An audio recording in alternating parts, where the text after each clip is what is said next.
Assalamualaikum warahmatullahi wabarakatuh. Hai Pips, perkenalkan saya Nawaran Riztia Maulida dengan NIM 241101621 dari kelas Kesehatan Masyarakat 2024A.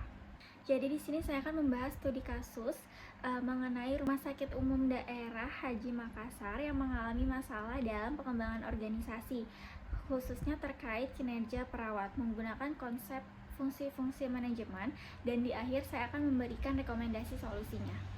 Dimulai dari menganalisis berdasarkan fungsi manajemen yang pertama, yaitu ada perencanaan atau planning. Jadi masalah yang saya temukan yang pertama itu kurangnya perencanaan strategis terkait pengembangan sumber daya manusia, khususnya kepada para perawat.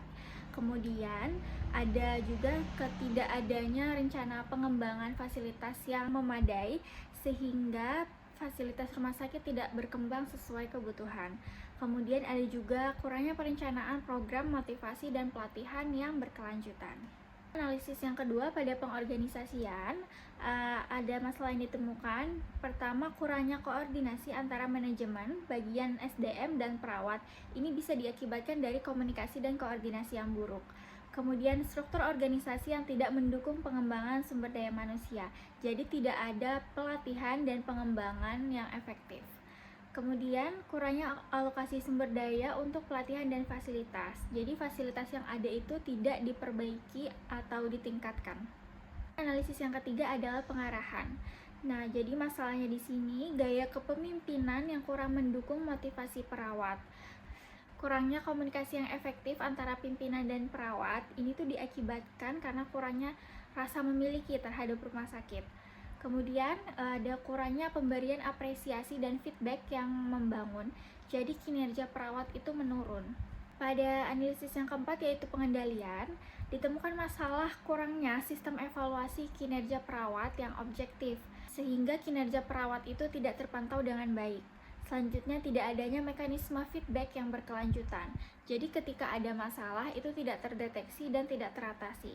Dan yang terakhir, kurangnya tindakan korektif terhadap permasalahan yang ada. Jadi kualitas pelayanan rumah sakit itu bisa menurun. Kemudian rekomendasi solusi yang saya berikan, yang pertama di bagian perencanaan adalah menyusun rencana strategis pengembangan SDM yang komprehensif, termasuk program pelatihan, motivasi, dan pengembangan karir perawat. Kemudian membuat rencana pengembangan fasilitas yang jelas dan terukur, serta menetapkan anggaran yang memadai untuk program pengembangan tersebut. Pada pengorganisasian, saya ada rekomendasi membentuk tim khusus untuk pengembangan SDM yang isinya itu ada manajemen, bagian SDM, dan perwakilan beberapa perawat. Kemudian juga mengevaluasi dan merevisi struktur organisasi agar lebih mendukung pengembangan SDM dan meningkatkan koordinasi di antara ketiganya. Ada pengarahan, menyarankan mengadakan pelatihan kepimpinan bagi pimpinan rumah sakit, kemudian juga meningkatkan komunikasi antara pimpinan dan perawat. Ini bisa melalui pertemuan rutin, kemudian juga buletin, dan bisa melalui media sosial. Dan menerapkan sistem apresiasi dan feedback yang konstruktif sehingga para perawat itu memiliki rasa semangat karena telah diapresiasi.